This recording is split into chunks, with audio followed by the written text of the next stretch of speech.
여러분 안녕하세요. 바디바이블의 저자 선한목자병원 이창 원장입니다. 오늘은 여러분과 발 건강에 대한 이야기를 하면서 발 묵상을 겸해보고자 합니다.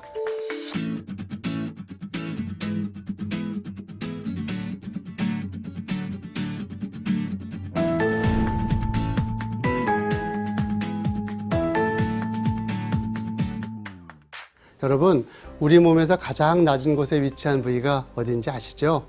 동시에 우리의 시선과 관심을 가장 덜 받는 부위이기도 합니다. 그것이 어딜까요? 예, 그렇습니다. 바로 발입니다. 발은 우리 신체의 2%밖에 되지 않습니다. 가장 더럽고 낮은 땅바닥에 자신을 내어 던지고 동시에 전체 체중을 떠받치면서 하루 종일 서고 걷고 뛰어다니는 곳이 발이죠. 제일 쉽게 더러워지고 굳은 살도 배기고 천대받는 그 부위, 그곳이 바로 우리 발입니다. 그런데 여러분, 이 무시받는 발이 하나님이 가장 공들이고 노력해서 만든 부위라는 것을 아시나요? 그래서 알만한 사람들은 우리의 발에 대해서 우주에서 최고로 잘 만들어진 건축물이라는 칭호를 붙이기도 합니다. 우리가 잘 아는 레오나르도 다빈치는 사람의 발은 모든 공학의 최고 걸작품이자 최고의 예술품이라고 정의하기도 했습니다. 그만큼 사람의 발이 정교하고 과학적이고요, 실용적이면서도 동시에 가장 아름답기 때문입니다. 발은 그 어떤 인공과학도 따라올 수 없는 첨단의 창조물이라고 할 수 있습니다. 사람들은 좋은 차를 타고 다니는 것을 자랑으로 여기지만 벤츠니, 벤틀리니, 람보르기니니 어떤 차를 데리고 와도 우리가 타고 다니는 내 발을 따라올 수가 없습니다. 아무리 좋은 자동차라도 10만 킬로 이상 타고 말짱한 법이 별로 없지요. 그런데 발은요, 평생 동안 10만 킬로미터 이상을 걸어냅니다. 지구 3바퀴 반을 돈다는 이야기죠. 그래도 멀쩡합니다. 기름 넣어주지 않아도 되고요. 엔진오일, 요소수도 필요 없습니다. 그뿐인가요? 자동차는 점프를 못 하잖아요. 그런데 우리 발은 점프를 합니다. 그리고 발은 수륙 양용이에요. 땅에서도 갈 수 있고 물에서도 갈 수 있고요. 물속에서 잠수를 해도 작동을 해요. 그뿐이 아닙니다. 발이 있어서 우리는 나무도 올라갈 수 있습니다. 자동차 중에서 에베레스트 정상에 올라가 본 차가 있을까요? 그런데 발을 가진 인간은 그 높은 산에 다 올라갑니다. 모든 동물들이 각기 특기를 가지고 있지 않습니까? 치타는 빠르게 달리고요. 코끼리는 큰 덩치와 힘을 가지고 있습니다. 기르는 긴 목을 가지고 있어서 나무 위에서 잎을 따서 먹을 수 있습니다. 그런데 최고의 발을 가진 피조물은 인간입니다. 세상에 존재하는 영장류가 220여 종이라고 하는데 그 중에서 완벽하게 직립보행을 하는 동물은 유일하게 인간밖에 없습니다. 다른 동물들은 거의 4발을 의지해서 달리거나 걸을 수 있습니다. 그래서 손이 발달해 있지 못해요. 그런데 인간은 2발로 온전하게 모든 것을 완벽하게 해낼 수 있기 때문에 손이 완벽하게 자유롭거든요. 그러니 도구를 사용할 수 있고요, 두뇌를 발달시킬 수 있었던 겁니다. 특히 인간의 발은 가장 먼 거리를 오래 달릴 수 있는 구조로 되어 있습니다. 단거리 100m를 달리게 하면 치타가 1등을 하겠지만 치타는 500m 이상을 달릴 수가 없습니다. 말이 가장 멀리 달리는 것 같지만 42.195km를 달리게 하면 사람을 이길 수 없습니다. 그만큼 인간의 발은 오래 걷고 오래 달릴 수 있는 특기를 가지고 있다는 얘기죠. 여러분 어떤가요? 자랑스럽지 않습니까? 내가 가진 발이 우주 최고의 걸작품이고 공학의 최첨단이라는 것이 말입니다. 여러분이 타고 다니는 발보다 더 좋고 더 멋진 자동차가 없다는 것입니다. 그러니 여러분의 발을 자랑스러워하고 감사하셔야 합니다. 아니 그럼 도대체 우리가 가진 이 발이 어떤 구조로 되어 있기에 그렇게 기가 막힌 일들을 해낸다는 말일까요? 우리 발은 우리 신체 중에서 가장 많은 뼈와 인대 그리고 가장 섬세한 근육과 신경 구조를 가지고 있습니다. 한쪽 발에만 26개의 뼈를 가지고 있어요. 둘을 합치면 52개의 뼈가 붙어 있습니다. 사람 뼈가 총 206개인데요. 이 작은 부위의 뼈가 25%가 달려있다는 것이 놀랍지 않습니까? 뭔가 섭리가 있다고 느껴지지 않으세요? 그뿐이 아니죠. 발에는 38개의 근육이 있습니다. 근육을 연계해주는 인대만 214개가 있어요. 그리고 그 사이사이 수백 개의 혈관들이 연결되어 있습니다. 그렇다면 이건 말도 안 되는 이야기죠. 이렇게 많은 근육과 인대와 혈관들이 있다는 것은 인간이 그 발이 수도 없이 동작들을 해내는 첨단 시스템을 가지고 있다는 뜻이거든요. 그래서 발은 숙련되기만 하면 상상하지 못할 많은 일들을 해낼 수 있는 무한한 가능성을 가지고 있습니다. 발을 훈련하면 빙판에서 김연아 선수같이 우아하고 아름다운 동작을 연출할 수도 있고요. 손흥민 선수같이 멋진 슛을 만들어낼 수도 있습니다. 무용하는 발레리나의 발을 보세요. 그 일그러질 대로 일그러진 그 훈련된 발을 가지고 수없는 동작들을 만들어내지요. 우리가 모두 이 위대한 발을 하나님께 선물로 받았습니다. 그렇다면 이 발을 잘 관리해서 오래오래 건강하게 쓰는 것이 중요하겠죠? 정형외과의 눈으로 볼 때 사람이 오래 건강하고 행복하게 살려면 발을 잘 관리해야 됩니다. 사람의 발은요, 걸을 때 자기 체중의 3배의 압력을 받게 되고요. 뛸 때는 자기 몸무게의 그 7배의 압력을 받게 됩니다. 제가 반내림을 해서 한 60kg 정도 나가거든요. 그럼 걸을 때 제 발은 180kg의 무게를 받고 있는 거예요. 뛰면 420kg의 무게를 받는 거고요. 그러니 그냥 걷고 뛰기만 해도 이 발은 엄청난 무게를 감당하면서 혹사를 당하고 있다는 얘기입니다. 이게 무슨 말이겠어요? 그냥 걷고 뛰기만 해도 발은 엄청나게 운동을 하고 일을 하고 있는 거거든요. 그런데 사람들은 안 그래도 이미 혹사당하고 있는 발에 더 무거운 족쇄를 채운다 이거거든요. 이건 마치 겨우 물을 떠서 간신히 숨을 쉬고 있는 사람 등에다 돌을 얹어주는 꼴과 같은 것입니다.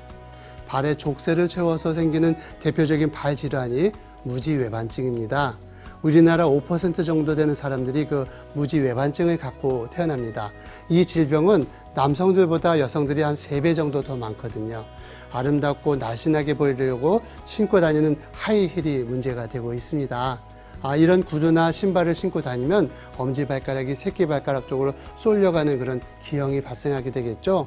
그럼 엄지발가락 옆에 있던 두 번째 발가락을 옆으로 밀어내면서 또 발가락에 못이 배기기도 하고 발가락에 회전 변형이 일어나서 관절염과 탈구를 동반하기도 하거든요. 엄지발가락이 얼마나 중요한데요. 발에서 그 엄지발가락 하나가 40% 이상의 역할을 감당하는데 이 엄지발가락의 역할입니다. 방향을 틀 때, 추진력을 낼 때 엄지발가락이 그런 일들을 해요. 그런데 매력을 풍기겠다고 이 발가락에 족쇄를 채운다? 그게 어떻게 보면 무지한 얘기 같아요. 그래서 우스갯소리지만 무지외반증, 이거를 무지의 반증이라 이렇게 얘기하기도 합니다. 아름답고 매력적인 것도 좋지만 여러분 발에다가는 그런 족쇄를 가능한 한 안 채우셨으면 좋겠습니다. 자유로운 발이 가장 아름답고 가장 매력적인 거예요. 그 어떤 치장이나 장식이 필요 없어요. 여러분의 매력을 오래 유지하고 싶다면 발을 자유롭게 해주세요. 발에 조금이라도 부담을 주는 신발들은 어떤 종류라도 좀 버리시고 바꾸세요. 구두를 신어야 한다면 발바닥에 쿠션이 있는 깔창을 대서 편안하게 해주세요. 그렇게만 해도 발을 더 오래 유지할 수 있습니다. 두 번째, 족저근막염인데요. 여러분, 아침에 일어나서 발을 딛기 시작할 때 발바닥이 찢어지는 것처럼 아플 때가 있죠. 그럼 족저근막염일 수 있습니다. 족저근막이 뭐냐 하면 발 뒤꿈치에서 발바닥 앞쪽까지 붙어있는 두꺼운 섬유 조직입니다. 이 조직이 쿠션 역할을 해서 걸을 때 충격을 흡수해 주거든요. 그런데 이 족저근막이 손상이 돼서 염증이 생기면 그걸 염증이 생겼다고 해서 족저근막염이라고 하죠. 희한하게도 가만히 있으면 아프지 않아요. 그런데 발을 딛기만 하면 뒤꿈치 부위가 찢어지는 것 같이 아프시죠. 특히 하루에 첫 발, 또 앉았다가 일어나서 다시 걸으려고 하면 어김없이 아픕니다. 이게 심해지면 아예 뒤꿈치가 아파서 아무것도 못하게 됩니다. 이 족저근막염도 자기가 스스로에게 채운 족쇄 때문에 생긴 질환이에요. 운동을 너무 심하게 하니까 또 체중 관리가 잘 안 돼서 또 발을 불편하게 하는 신발을 신고 다녔기 때문에 생기게 되죠. 이런 족쇄들만 채우지 않아도 무지외반증, 족저근막염을 예방하실 수 있습니다. 발에 족쇄를 씌워서 생기기 쉬운 발 질환 중에 하나가 지간신경종이라는 질환이 있습니다. 주로 두 번째, 세 번째 혹은 세 번째, 네 번째 발가락 사이에 많이 발생하는 질환인데요. 발가락 사이 신경에 염증이 생겨서 발가락이 저리기도 하고요. 발 앞쪽이 아주 아픕니다. 이 질환이 꾀병으로 오해받기 쉬운 질환입니다. 아팠다가 안 아팠다가 그러거든요. 이 질환 역시 주된 원인은 신발 때문입니다. 굽이 높은 신발을 신거나 앞볼이 좀 이렇게 좁은 신발을 신고 다니는 경우에 많이 발생할 수 있습니다. 볼이 넓은 신을 신고 다니거나 발바닥에 깔창만 깔아줘도 이런 질환을 예방할 수 있습니다. 발 질환에 대해서 말하자면 많은 질환들이 있는데요. 평발도 있고 무지외환증과 반대로 새끼발가락이 튀어나오는 소건망류라는 질환도 있습니다. 제일 흔한 건 보통 삐었다거나 발목 염자가 있을 수도 있고요. 심하면 발을 이렇게 절단해야 되는 당뇨병성 당뇨발이라는 질환도 있습니다. 여러 가지 원인들이 있겠지만 가장 흔한 질환에 대해서는 이미 말씀을 드렸고요. 이런 질환들은 발을 자유롭게 해주는 생활 습관만으로도 예방할 수 있습니다.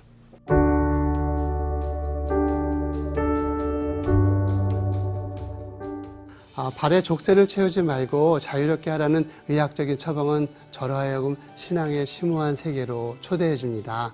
성경을 보면요, 모세가 호렙산의 떨기나무 불꽃을 보고 나아갔을 때 하나님께서 모세에게 이렇게 말씀하셨죠.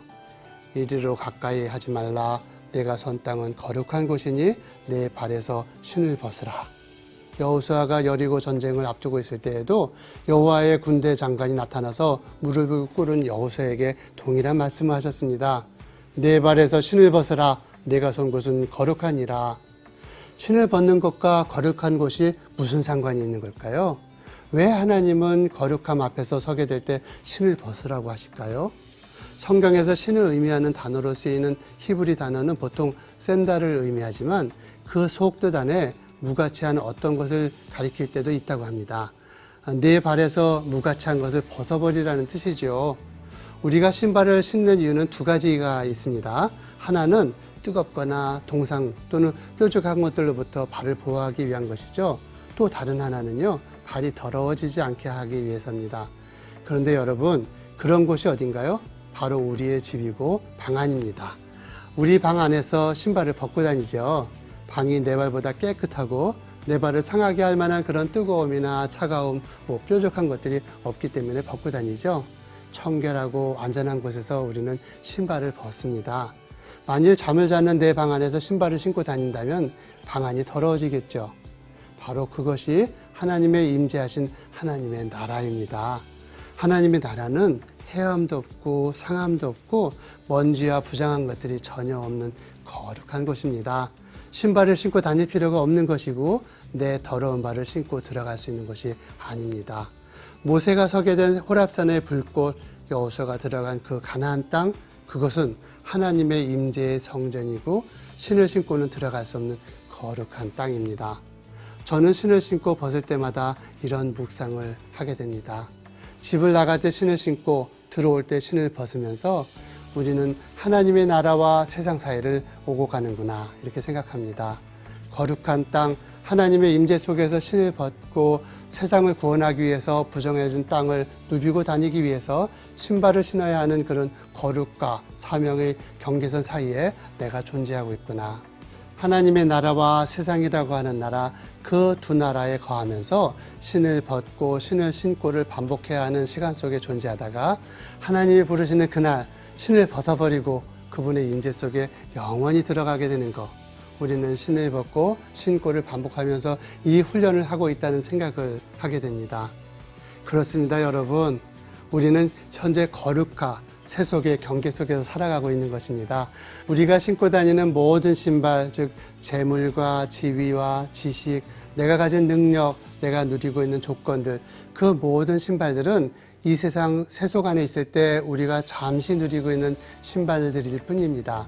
그러나 우리가 이 세상 떠나서 거룩한 하나님 나라에 들어가게 될 때 우리는 그 모든 신발들을 벗어야 합니다.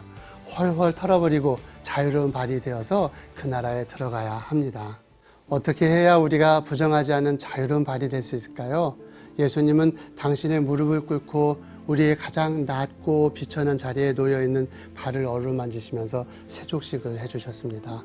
우리의 얼굴을 쓰다듬어 주시지 않고요. 우리의 손을 닦아주시지 않았습니다. 우리의 발을 닦아주셨습니다. 네가 선 곳은 거룩한 곳이니 너는 신발을 벗어라. 그 말씀인 것입니다.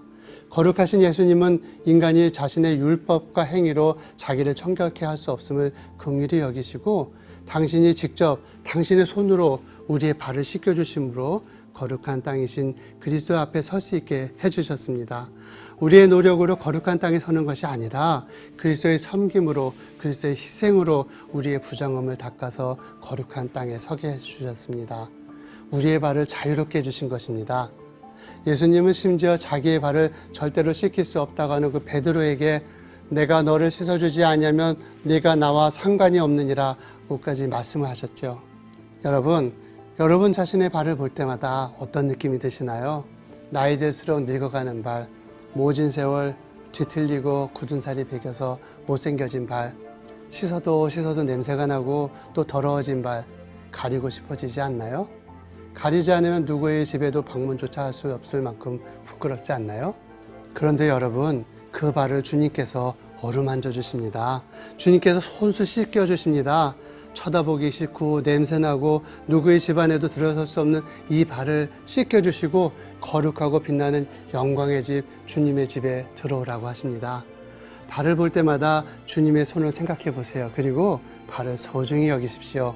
더럽다, 추하다 생각하지 마시고요. 소중하게 발을 간직해 주십시오. 발의 족쇄를 채우시지 말고 자유롭게 해 주십시오.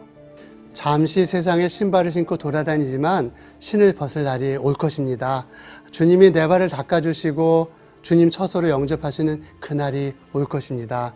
그날을 묵상하며 신발을 신고 다니는 이 세상의 날 부끄럽지 않고 성실하게 살아가는 건강한 여러분의 발이 되시기 바랍니다.